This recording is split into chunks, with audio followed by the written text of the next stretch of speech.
Hello friends, my name is Pinky Kumari and I welcome you all on my YouTube channel Genesis Political Science. आज हम बात करेंगे unit 3 के बारे में रिफॉर्म एंड रेजिस्टेंस और आज का टॉपिक है major social and religious movements part 1। चलिए इस टॉपिक को एक सिंपल और इजी तरीके से समझने की कोशिश करते हैं। सबसे पहले हम बात करेंगे इस वीडियो में major social and religious movement part 1 के बारे में। इंट्रोडक्शन मतलब परिचय। During the 19th and early 20th centuries, India was under British colonial rule, which brought many changes in society. इसका मतलब हुआ कि 19वीं और 20वीं शताब्दी की शुरुआत में भारत ब्रिटिश औपनिवेशिक शासन मतलब ब्रिटिश कॉलोनियल रूल के अधीन था, जिसने समाज में अनेक परिवर्तन लाए। Old traditions were question and people started thinking about social reform and religious revival. इसका मतलब हुआ कि पुरानी परंपराओं मतलब ओल्ड ट्रेडिशंस पर सवाल उठाए जाने लगे और लोगों ने सामाजिक सुधार मतलब सोशल रिफॉर्म तथा धार्मिक पुनर्जागरण मतलब एंड रिलीजियस रिवाइवल के बारे में सोचना शुरू किया। These movements aimed to remove social evils like child marriage, caste discrimination, and illiteracy, and to reform religion by removing superstition. इसका मतलब हुआ कि इन आंदोलनों का उद्देश्य बाल विवाह मतलब चाइल्ड मैरिज, जातिगत भेदभाव मतलब कास्ट डिस्क्रिमिनेशन और निरक्षरता जिसे आप इंग्लिश में कहते हैं इलिटरेसी। इलिटरेसी को आप हिंदी में कह सकते हैं निरक्षरता या फिर विधाहीनता या फिर अशिक्षा जैसे सामाजिक कुरीतियों को दूर करना था तथा अंधविश्वासों को हटाकर धर्म में सुधार लाना था। They also helped in spreading education, promoting equality, and awakening national consciousness among Indians. इसका मतलब हुआ कि हम यह कह सकते हैं उन्होंने शिक्षा के प्रसार मतलब स्प्रेडिंग एजुकेशन, समानता को बढ़ावा देने मतलब कि प्रमोटिंग इक्वालिटी और भारतीयों में राष्ट्रीय चेतना जागृत मतलब कि awakening national consciousness among Indians करने में भी मदद की। Leaders like Raja Ram Mohan Roy, Swami Vivekanand, Dayanand Saraswati, and others played an important role in these reforms. इसका मतलब हुआ कि हम यह कह सकते हैं राजा राम मोहन रॉय, स्वामी विवेकानंद, दयानंद सरस्वती और अन्य नेताओं ने इन सुधारों में महत्वपूर्ण भूमिका निभाई। These movements prepared the foundation for modern India and the freedom struggle. इसका मतलब हुआ कि इन आंदोलनों ने आधुनिक भारत मतलब मॉडर्न इंडिया और स्वतंत्र संग्राम मतलब एंड द फ्रीडम स्ट्रगल की नींव रखी। मेन एम मतलब कि अब हम बात करेंगे इसके मुख्य उद्देश्य के बारे में। To create a modern progressive society while keeping the best values of Indian culture.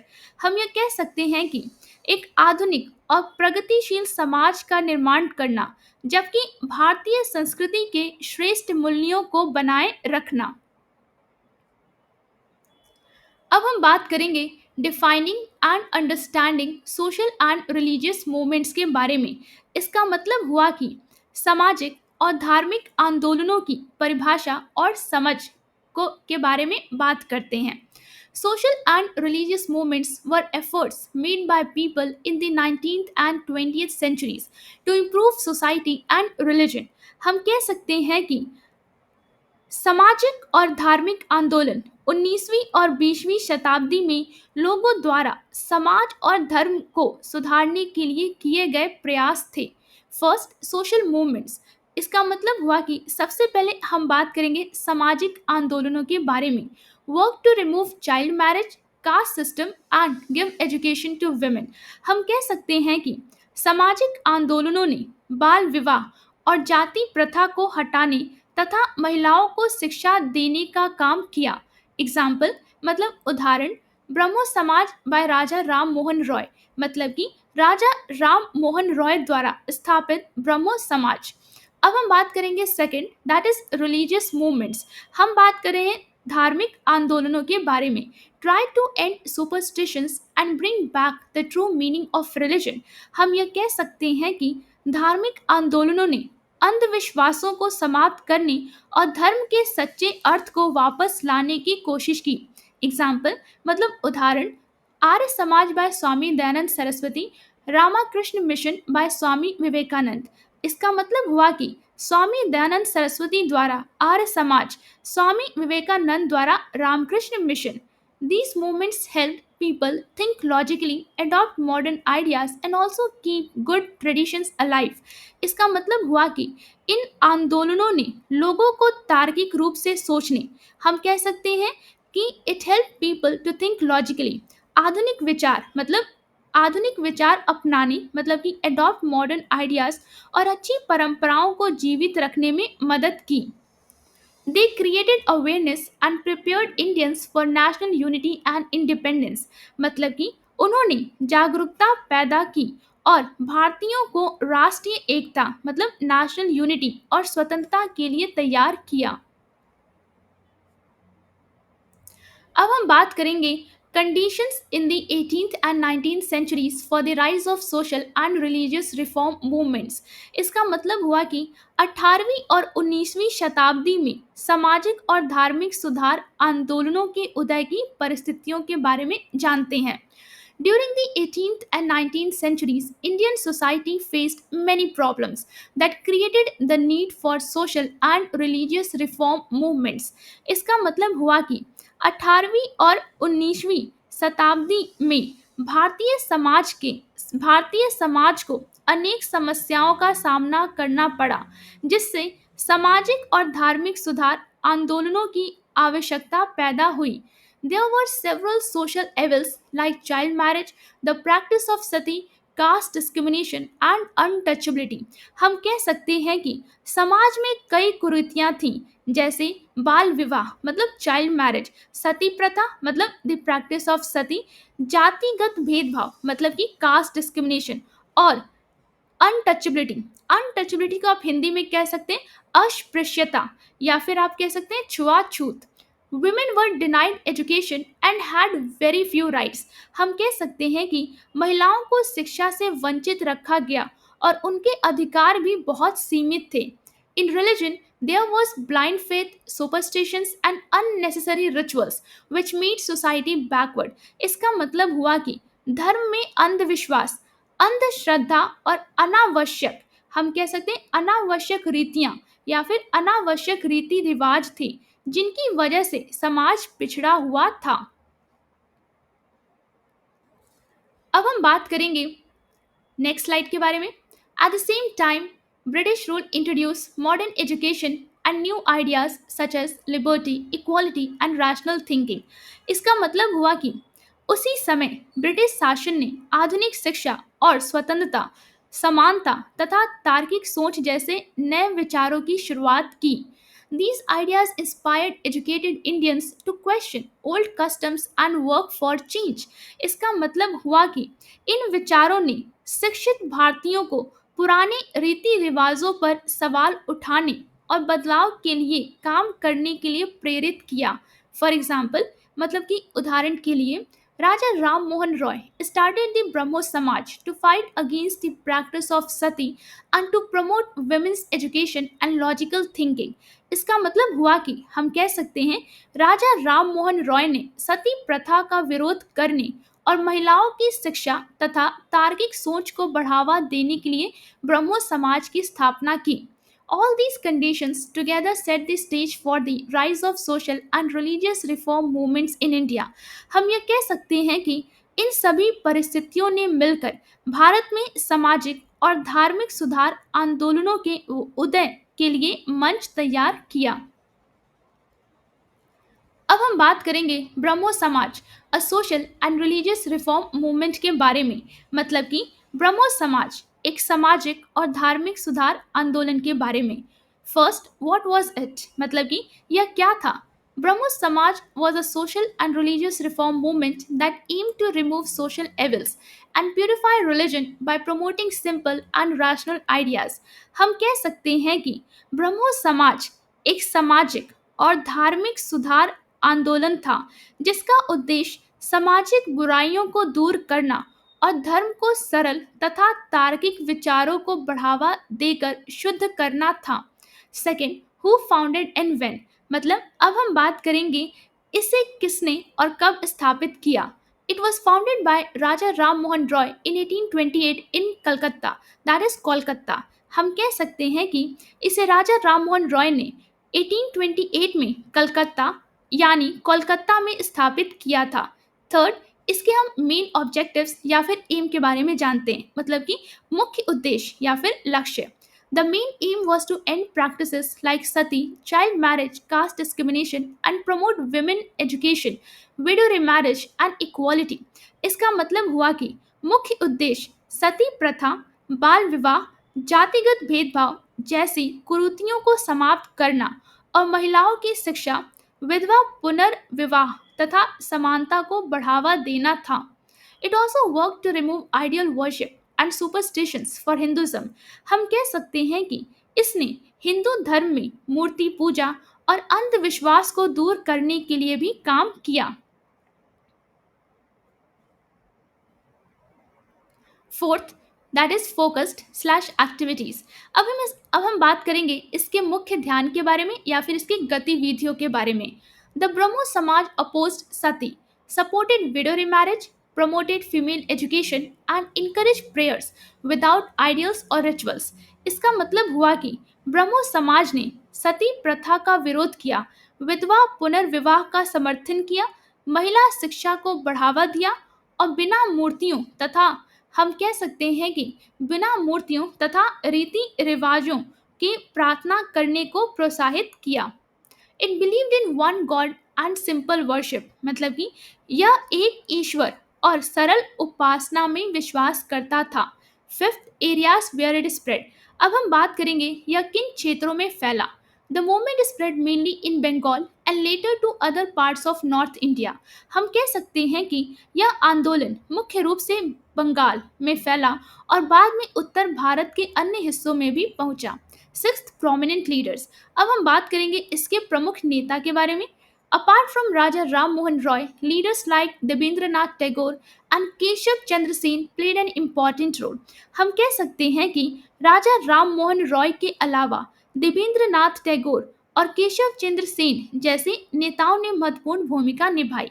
Seventh, evaluation, मतलब कि अब हम इसके मूल्यांकन के बारे में बात करेंगे। ब्रह्मो समाज helped in modernizing Indian society, promoted education and women's rights, and inspired many future reform movements.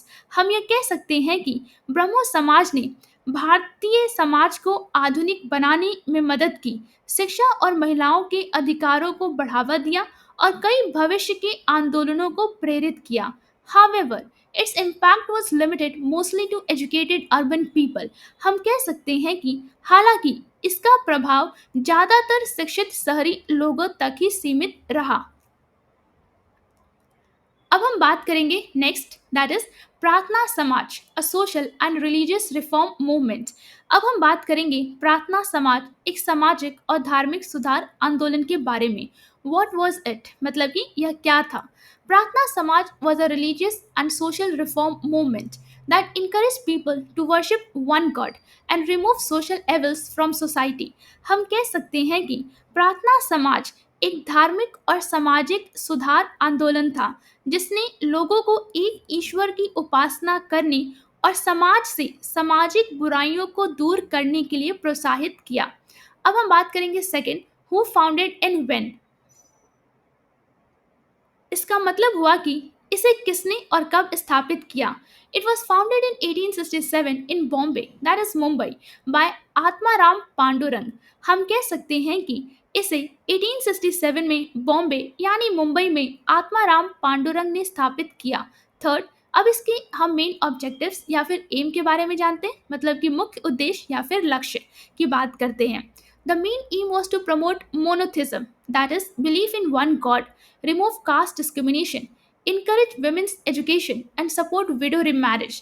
इसका मतलब हुआ कि मुख्य उद्देश्य एकेश्वरवाद यानी एक ईश्वर में विश्वास को बढ़ावा देना, जातिगत भेदभाव को दूर करना, महिला शिक्षा को प्रोत्साहित करना और विधवा पुनर्विवाह का समर्थन करना था। अब हम बात करेंगे फोर्थ, दैट इज फोकस्ड या फिर एक्टिविटीज। मतलब हम कह सकते हैं कि इसका मुख्य ध्यान क्या था या फिर इसके गतिविधियों के बारे में बात करेंगे। The Samaj work for abolishing child marriage, promoting education for women and ending caste restrictions. हम कह सकते हैं कि समाज ने बाल विवाह को समाप्त करने, महिलाओं की शिक्षा को बढ़ावा देने और जातिगत बंधनों को खत्म करने के लिए काम किया। It also encouraged prayers and moral living without ideal worship.